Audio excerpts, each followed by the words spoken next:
Greetings, chess fans.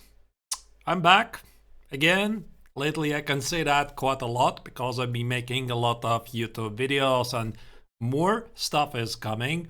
So, before I proceed with the video, I would like to announce that I will be making live coverages of Beal Chess Festival on my YouTube channel starting 12th of July. So basically every single day starting around 2 p.m. or 3 p.m., not really sure, Central European time, there's going to be high-level chess on my YouTube channel. I also will have a window of my chat open so that I get to see what you're saying there. So fun stuff is coming up starting 12th of July, Beal Chess Festival. But what is this video all about? So obviously I'm still continuing the coverage from CES's Rapid Tournament. This is round number 8, and what makes this game pretty special is that not only I got a chance to play my absolute favorite kings in an attack, but things escalated very quickly, so it was a crazy up and down a game. So you're gonna have to see until the very end because there's gonna be a twist. And also for me, this game was pretty important because I understood something and learned something from the game that I quite did not understand before. What was it? You're gonna have to see yourself. I'm playing with the white color against Nikita Mayorov, who is an experienced grandmaster about my age, and he is like drop below 2500 in the rating, but I don't think it really matters. I've known him for a long time, and I know that he is a very principled player. So we're fighting for the top 3 in the tournament, and I decided, start with my favorite continuation, knight of 3, the Reti. And already in this tournament, I played the Reti opening several times with very good success. So Nikita responded with d5, I played g3, and e6. Now, this e6 is a very interesting move order, and I think I might be wrong. I think the idea of e6 is that he is essentially nullifying some ideas that white might play c4. For example, if I play c4 here, I think so, I'm not really sure, so he could take it. Let's say I play queen a4 check, he plays knight e7, for example, queen takes on c4, a6. And this is one of the common themes of the Catalan and the Neo-Catalan with the pawn on d2, is that black essentially is racing to solve the problem of his last bishop. So if you have seen my bootcamp on the Catalan opening, you probably know what I'm talking about. If you have experience in the Catalan, you also have a pretty good understanding what is the problem of the last bishop. So essentially the big idea is if black plays something like this and we get, for example, a symmetrical position, it doesn't mean it's equal. Actually here black is struggling big time because he has problems with the bishop on c8. So you see I have a strong bishop on g2. Black has problems with the bishop on c8. So this means even though the position is quite symmetrical, I'm having the better position. So that's why I think this is a pretty smart move order. Black plays a6, black plays b5, for example, a walk away. He plays bishop b7 and only then plays knight f6, bishop b7 and castle. This is GM chess, right? So these notes really matter. And I think also at this level, the move order is not random. So every single move has to serve some purpose. So I play bishop g2, I don't really care about the Neo-Catalan. I just want to set up my kings in an attack. So it's not a really big secret. I'm a huge fan of the system. Now he played knight f6. I don't know, maybe he could have still continued to play cat and mouse with some other move, but actually here I think I can play c4, and now the entire idea of queen a4 check, knight e7, queen c4, a6, queen c2 quite doesn't work so well for black because after b5, I think I have either knight e4 or knight e5, right? Okay, anyway, maybe all of this is completely irrelevant. Maybe this was not the plan. I think it was the plan. Anyway, let's move on. So show castle, bishop e7, d3. And in round number 5 or 4, I already forgot which round it was. I was playing against Alexei Sadamovich. By the way, if you have watched my YouTube video, something about playing a speedrun over the board, essentially that was the game when I played the Reti in the King's in and attack just before the lunch break, and I won a very swift game. So I didn't really mind to repeat this particular line. So Mayurov played very quickly the principal choice, knight e2, c5, e4, knight c6, rook e1. So all of this has been played thousands of times before, and I have personally played this line, I don't know, over the board at least several dozens, in several dozens of games online, probably hundreds.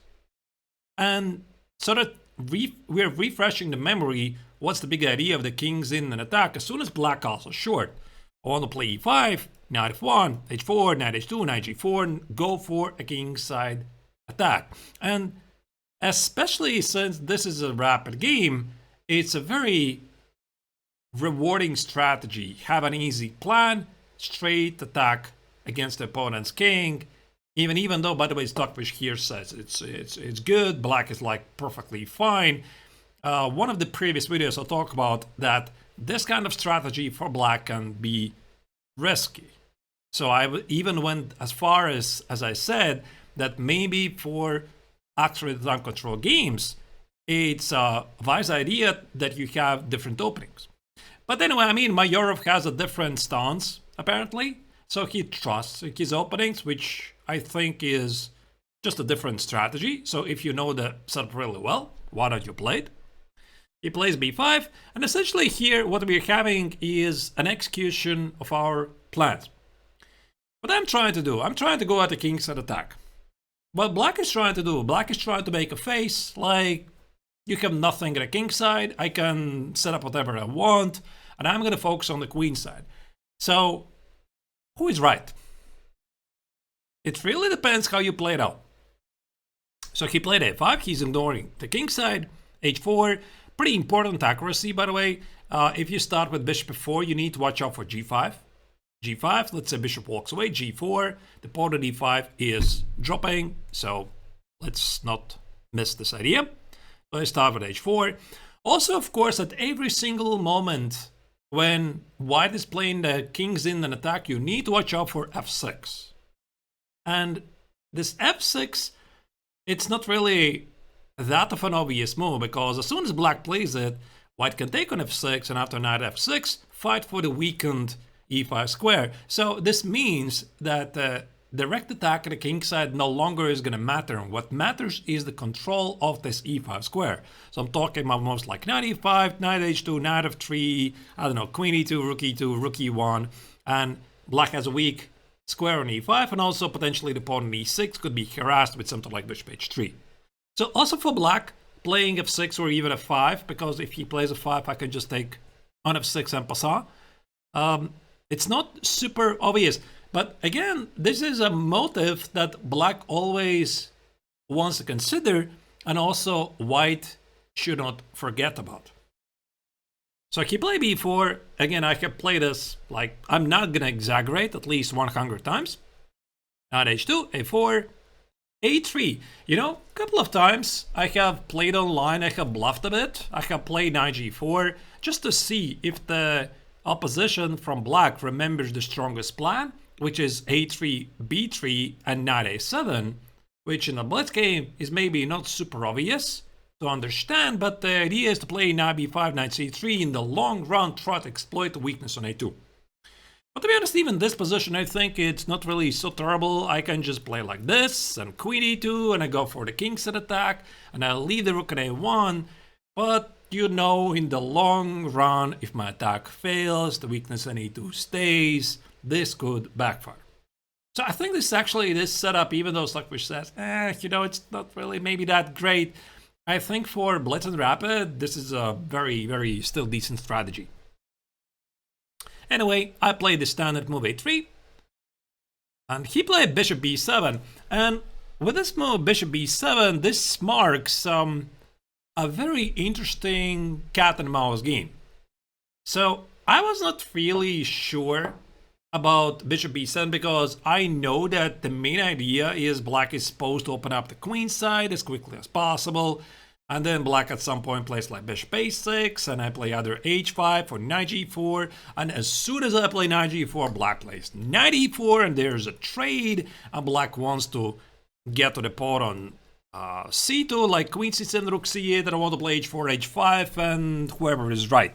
Anyway, but this bishop e7 is slightly mysterious move, and I immediately recalled a pretty famous game, which, by the way, was one of the model games in my chessable course. Yeah, I forgot to mention. So my third chessable course was King's Indian Attack in 100 variations, and the game looks very similar because I think so. Karyakin was playing with white and Shankla was playing with black. This was FIDE World Cup, and Karyakin.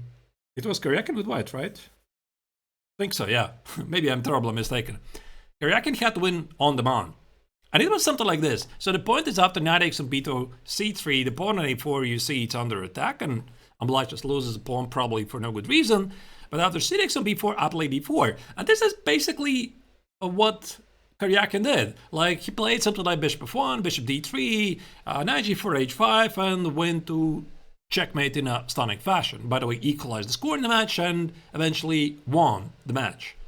But what I'm not really sure is that black has a very easy plan at the queen side, also targeting my weaknesses like knight a7. Knight b5 might again happen, or maybe bishop a6 stop my bishop f1. And if you're like really deep into King's Indian Attack positions, the way I understand it is it's pretty important to control the d4 square. Like, if I play d4, like, this pawn is here. I can secure it with the bishop on e3. Now, this allows me to move the knight on f3. So I can play stuff like knight g5, queen h5, or maybe even in some lines, I can play knight g5, knight h3, knight f4, knight h5, queen g4, and the pawn on d4 protects the pawn on e5 in return. So that's why this is a pretty powerful idea. But at the same time, I need to watch out what my opponent is doing at the queen side and how much can I ignore? And nobody really knows for sure. Let me tell you this. Yeah, like even grandmasters. So we have like ideas, we have concepts, but nobody like knows 100% for sure every single line because they look just very similar. All we recognize is ideas, something we have seen before. Anyway, I decided not to do all of this. And I play bishop f4.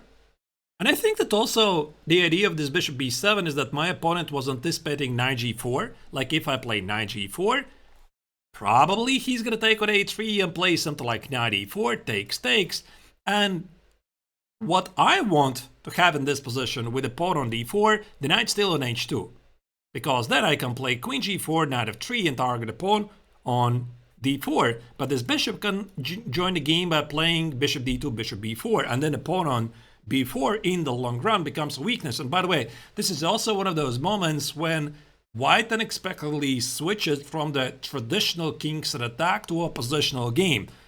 That's what makes King's Indian Attack one of my favorite setups. I mean, not always you are going for a blunt direct attack, but you see something suddenly and you go for a positional game, like you try to exploit weakness on d4. So I play bishop f4. It's a multi-purpose move, just in case, protect the pawn on e5. By the way, this is a quote I still very nicely remember from one of my favorite childhood books, White and Black, about the life of Alexander Alekhine, the fourth world champion, written presumably by Alexander Kotov. And one of the themes that appeared in the book was that Alekhine was having a dream that he was playing against Lasker, was it? And he remembered that key to success is always strengthen the center. So you always strengthen the center, even when you're not sure what you're doing, you always strengthen the center. And then for some reason, your position becomes stronger and more opportunities arise. And somehow, this quote, it's still in my memory. So I read the book when I was like 12, 13, several times. By the way, great book, really advised to so to get your hands on it. But yeah, I mean, I suppose it doesn't really hurt to strengthen your center and see what happens. So rook e8. I play queen c1, and this queen c1 is like, again, multi-purpose move, because if I play something like queen d2, which is the traditional idea, I want to play probably h5, h6, and as soon as he plays h6, I can either sacrifice on h6 or play g4, g5. But I don't play queen d2 because I'm already expecting from the opponent that he might play queen a5 and try to trade off the queens. So I thought with the bishop on b7, not on a6, he is keeping the opportunity to play bx on a3 and queen a5, because during this very little limited time, I tried to understand why my opponent is not taking on a3 as he's supposed to, and why did he position the bishop on b7? So probably because he wants to play queen a5. Now, I mean, the viewers, you could say all of this is in your head. Maybe he was not thinking about all of these things, right? It's possible. But you know, throughout the years, I've become pretty good at understanding what the opponent wants, because typically most of the grandmasters, they think the same, more or less. Yeah, so there's definitely some unique examples, but we are trained to think a lot about the opponents. Like 85% of the time we're thinking about the opponent's ideas and then only think about our own ideas. So that's why I play queen c1, not queen e2. So the queen a5 now makes no sense. Now he took it, and he played bishop a6. Okay, so I was like very intrigued about this move order. So first he plays bishop b7, now he plays bishop a6, and I suspect that he wants me to play knight g4. So I had a feeling that my opponent really knows well the nuances of this position. So you don't randomly play bishop b7, then you play bishop a6. So I think he was expecting me to play knight g4. Now he plays knight e4, takes, and as you can see, my queen is not on g4, the knight is not on f3, and even though the knight on g4 and queen on c1 are going for the king set attack, the pawn on d4 is something that black doesn't really need to worry about. So I thought, okay, this is a pretty high-level stuff, and I thought, if you're playing cat and mouse, so can I, right? So I played h5, and h5 is kind of like a bluff, because I know that you have to respond with h6, but when you're playing blitz and rapid, it's very difficult to play this move because you see all kinds of ghosts. Yeah, you see knight g4, potential sacrifice on h6, and I'm pretty sure Mayorov knows this. He knows that this sacrifice on h6 is probably not going to work. But again, do not forget, this is a rapid game. You don't have the time to figure out all the nuances. Not even forgetting about the other idea to play g4. So I can play g4, g5, open up the king stuff, followed by king h1, rook g1, and whatever. So this is probably the moment when black can organize some counterattack at the center. So this, by the way, follows the best of the rules. Your opponent starts a flank attack. What you're supposed to do, counter strike in the center. So this is one of the million rules that you basically have to remember in chess. Maybe it's applicable here. It could be. But anyway, this leads to some kind of a mess. I could still take on h6 and whatever is this position, yeah? So after h5, he played rook b8. And I know for a fact, if black allows h6, Stockfish hates black's position instantly. So where's the idea? After h6 and g6, even though black thinks his position is safe, there's no direct attack, there's no checkmate, and white cannot easily exploit the g5 square and also the f6 weakness because the pawn on e5 is losing support. And if I try to protect the pawn on d4, I'm actually initiating black's counterattack at the queen side. So again, it's very complex. But here, the most important part and the most important thing is to develop the ability to think further.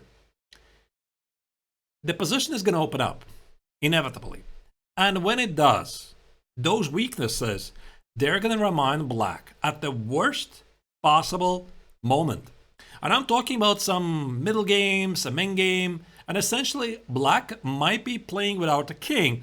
So when I'm going for this position, I might be already very much open to the idea that I could, in some positions, sacrifice a pawn just to open up the position, but exploit those weakened dark squares and the fact that black is playing without a king. How about that? I think it's pretty high-level stuff. So, but the point is, again, I don't really know what's the next move I should make. Because if I play knight g4, he's gonna play knight e4. And I don't think I can play bishop g5, like takes. It feels like maybe I can sacrifice the pawn like this. I'm not really sure, like knight c2, queen c2, queen takes on g5, protect the knight on g4, and maybe this is still, by the way, pretty great position, something like bishop f3, queen f5, and whatever. You know, I don't know what is this. And I thought that, again, if I'm going to take on d4, my knight already is on g4, and I cannot land it on f3 unless I'm willing to waste tempi. Which, by the way, is one of the motives in my chessable course. So I decided to play queen e2. And this is probably a pretty viable strategy, just like in tennis. Like in tennis, I think most of the players are just trying to score the winners. Like they try to hit the ball aggressively and hit in the corner, or sometimes you just return the ball. So this is what I did. I just returned the ball. I keep my opportunities open, and now if black plays queen a5, I am ready to trade it. I'm ready to play bishop g5. Here, and you see, my queen side is intact. I am controlling the e5 square, and if he plays something like rook b2, now this might go further forward to one of the core ideas of this game. I might even consider some c4 positional sacrifices. Like c4 takes, and whatever he does next, I don't care. I'm playing like knight g4, knight e4, rook c1, and rook d1.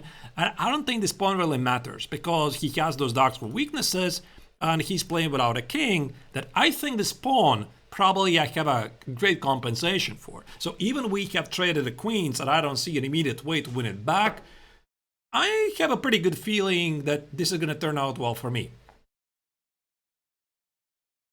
So he played rook b7, another smart move. So here I thought, okay, Arturs, listen. I mean, I gotta play knight g4. So I played knight g4, and I thought, now he's gonna play knight e4. So takes, then I'm gonna go back. Knight h2, knight f3, get to this pawn. I could play bishop g5, and again, if I'm not gonna blunder in the entire queen side, I think I'm gonna be better. Now he played queen a5. And yeah, here actually, I don't know what happened, because originally I had planned that I'm gonna take on a5 and take it and play bishop g5. But for some reason I changed my mind. Yeah, I cannot really explain it here. I think I could have played already here bishop g5. So takes, and after rook b2 plays c4. Basically it's the same position. And I think I'm going to have a massive compensation for the missing pawn. Or maybe even play c4 immediately and then play bishop g5. But I think c4 is a bit computerish line. So bishop g5 feels to be pretty human. But I think the idea, what I was trying to do here, I mean, I saw this possibility, but I was still willing to have some attack ideas. And this is why you're playing the kings in an attack position, so that you can have an attack. So I thought this c3 move makes a lot of sense. So I want to play bishop g5, queen g5, knight f6, and just give a checkmate on g7. So even though probably trading the queens at a5 and playing bishop g5 was the smart idea, I just was not really sure if maybe I should have my chances, maybe I should keep my chances to go for the king side attack. He played rook b3, and I changed my mind back. Yeah, this was pretty silly, to be honest. I'm not very proud of this sequence. I thought initially I could play rook c1, give out the pawn, and play bishop g5. But then essentially I changed my mind. Like, what if he plays queen d8? And then what? I still don't have my attack. So that's why here I changed my mind, and I played c4 anyway. So the big idea was that if he trades the queens, I included knight x on d2, and now it seems like I'm a very smart guy, because now with the rook on b3, I'm winning critical tempi, but immediately I saw what is wrong with his plan. I saw he can take on d3, I would take on d5, I play bishop f1, and this is the position that I saw from afar, and I stopped my calculation. I thought I'm winning material, but the more I was looking at this line, I mean, from afar, I realized actually black is very happy with knight e4, and if I take on d3, he has a massive compensation. So I was planning to give a check on f6, try to exploit the fact that he's playing without a king, like rook e6, and whatever. Yeah, this is like a complete mess here. By the way, the agent says the position is somehow balanced. Maybe black is slightly better, but I think it just takes one mistake and either of the players is going to win it. So this was a bit ridiculous from my part, and if I want to play c4 immediately, I should have done it immediately. But quite to my surprise, here Mayorov played d6 on c4 and played rook d8, which I could not really explain. And now I took on a5. Knight x on a5, and I think also bishop g5 here was perfectly playable. Again, going for the same idea, bishop g5 takes, he plays something like knight x on c4, and I don't know, maybe knight e4 or rook d1. For example, this line looks very tempting, knight e4, and I don't think he can take on e5. Like, it feels that his position is incredibly overloaded, like there's the bishop, rook, knight, and under attack, and he has some back rank issues. So does this extra pawn that black has at king side, does it really matter? I don't think so, really. So, but I played rook d1 first, which, yeah, it's a bit silly. I should have played bishop g5 immediately. And I was expecting that after bishop takes on c4, play bishop g5, and have this position. So black will play bishop d3, black will play c4, and I think I'm doing great. I'm down a pawn, but he's playing without a king. He has multiple weaknesses, and I think, yeah, I could play maybe rook c1, threaten to take on d3. Like, let's say he takes it, and do I take it? I'm not really sure. Takes, or maybe actually I'm already doing a bit too much. Yeah, this is probably a bit too much because, yeah, I don't know what is this. Like, knight c5 and knight f6, and where does it go with a king? So this is like one of those positions where you start to feel that black silly has some problems with those dark squares, like king f8. I could play like knight h7 here and here, h7 and knight g8, and try to promote, which, by the way, is going to be one of the common ideas later in the game. So you see, even if black has an extra pawn, I don't think it's really relevant, and those dark square weaknesses in the long run, they're going to be felt. But he played bishop b7, which I thought is a pretty weird move. So I played bishop g5. And after bishop g5, he doesn't have the time to take on f3. I think his idea was to kill the knight because I take on e7. If he takes on g4, and now he's suffering because of back rank issues. Also, by the way, the knight on a5 is under attack, so he's just collapsing. So bishop b7 was weird. He played king f8. Now I proceeded with my original idea to play knight g5, takes, and knight c4. So, pardon me that I very quickly fast forward this part, but as you can see, this motive to sacrifice the pawn on c4 and try to exploit the weakened dark squares is a very, very big idea. I'm pretty sure here I can play several moves. Like, again, this was a rapid game. Both of us were already in time scramble. I don't remember how much time I had. I had maybe like 2 minutes, 3 minutes, and my opponent had like half a minute, I think, like less maybe. I don't know. I think even I can play a 4, play for the long-term compensation. So knight e3 check is very tempting, takes, and for example, I play, I don't know, I can take the pawn on h7, but let's say I go here, Does this pawn really matter? I don't know. I don't think it does. Let's say he plays, where does he go with the knight? Like here. I could play like here, and does he take it? And I can take with a pawn, and etc. So I don't think the c pawn really matters because it's very, very far away from queening. But yeah, eventually maybe it's gonna matter, which indeed. But anyway, I decided to play knight x on h7. I saw a pawn and I took a pawn with the idea that if he is gonna take on e5, I'm gonna take it, and I'm simply gonna promote h-pawn, right? So h7, h8, let's say he goes here, and knight g8. And I'm promoting, right? So that's why obviously Mayorov is a strong grandmaster. He didn't fall for this. He played rook h8. And now I realized this position is not really so obvious, because if I play knight g5, he can take on e5, and I just did not see the next move. Now this position is a bit different, like the pawn on h6 is under attack, and if I play h7, he plays f6, and he starts to take over the game. So I'm thinking here, I'm thinking very hard, what should I do? What should I do? And I realize here the most important thing is to keep the pawn on e5 and keep the pawn on h6. I cannot give these pawns away. So what do? I sacrifice an exchange. Now this was based basically on gut instinct. I didn't really have any time to calculate things. Maybe f4. What is f4? Rook h7 and then take on d7. Oh my goodness, that's a very difficult sequence.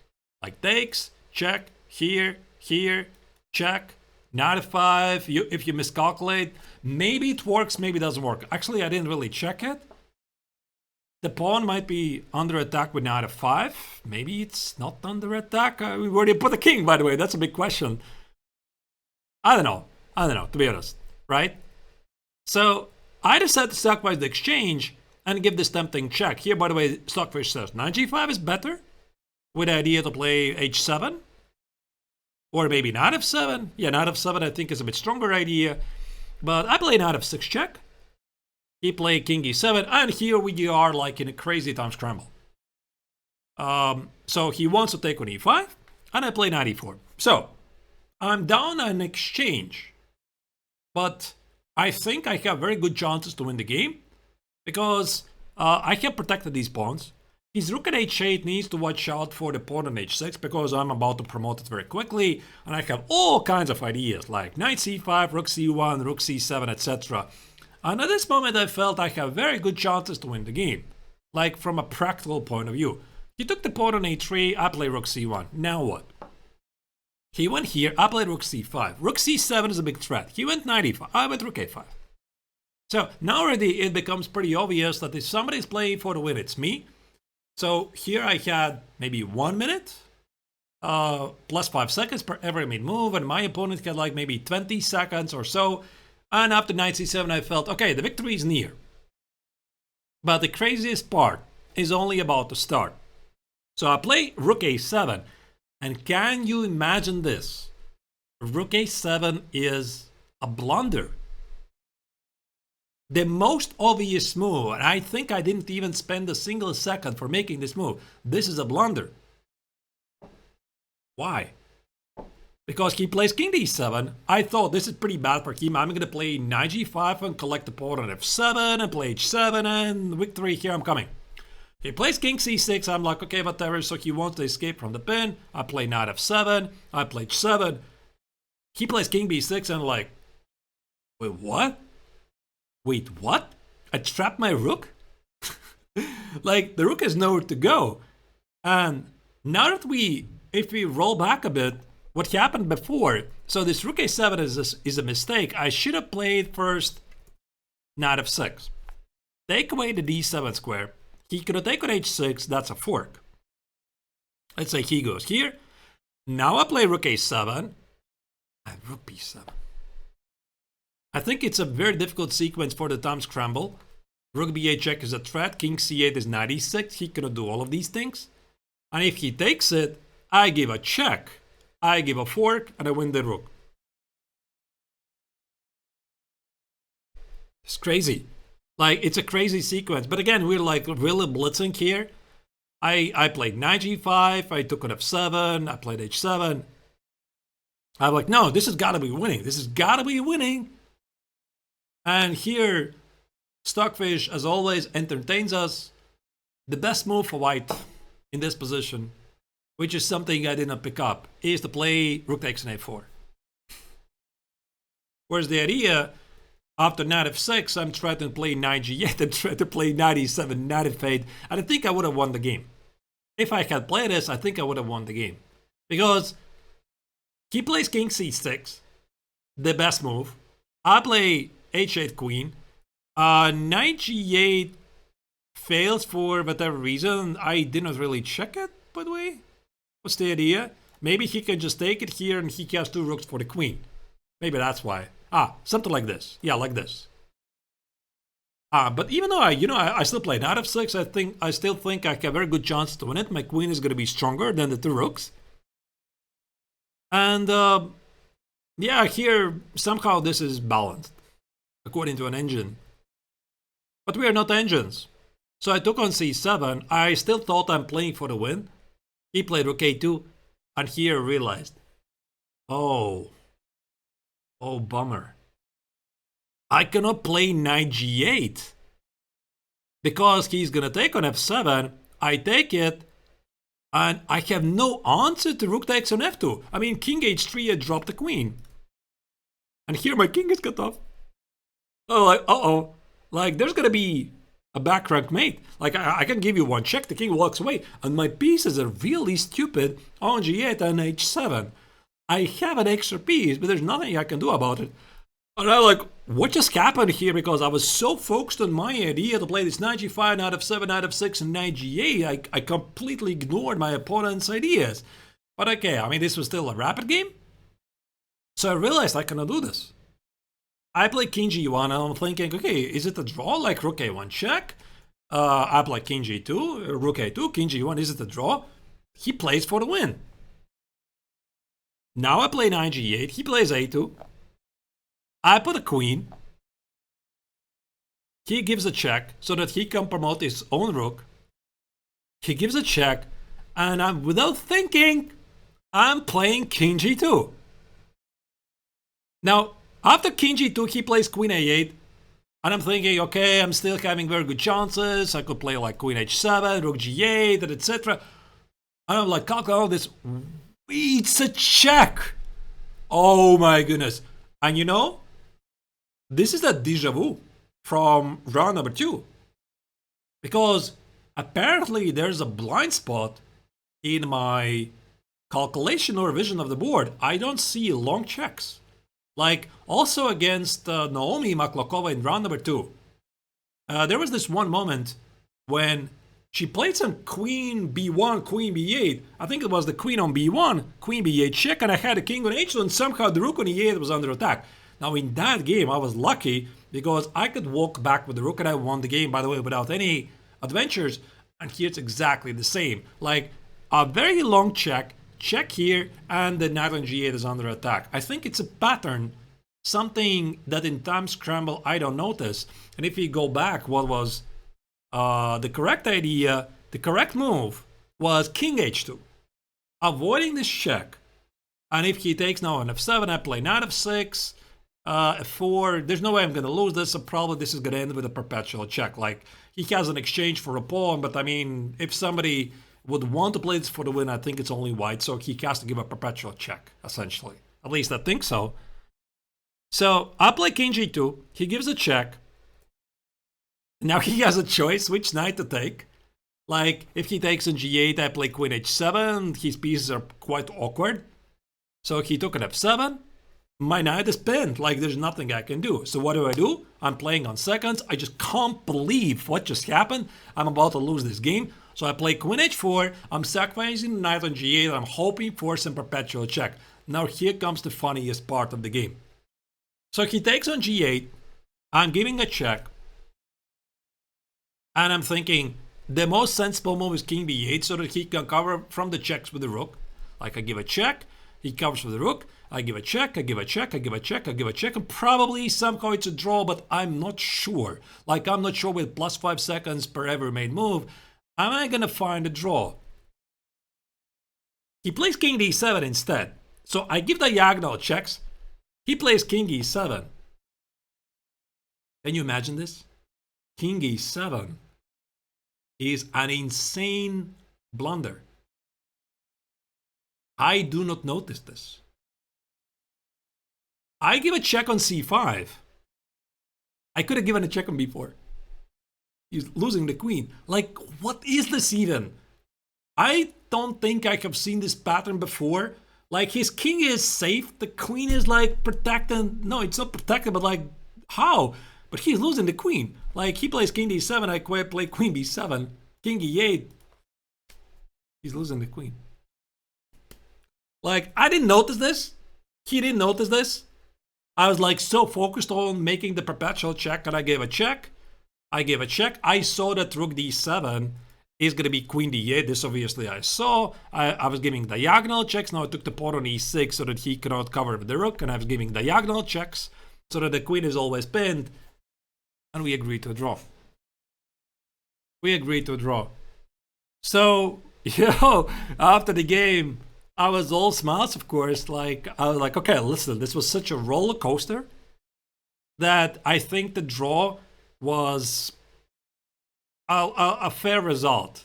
But I mean, this was a complete madness, and also for me, like, I think this game grew my understanding of certain positions, and we have to go back again after the opening phase. This moment, again, black has to play h6.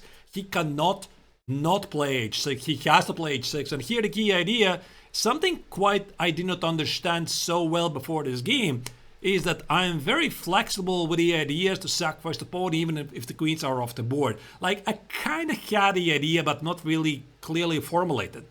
So, for example, in this position, again, this was a major discovery for me. These guys are positions that I can give up the pawn on c4, I can put the knight on g4, dominate the dark squares, and understand that engine favors you. This was important for me. Either way, fun stuff.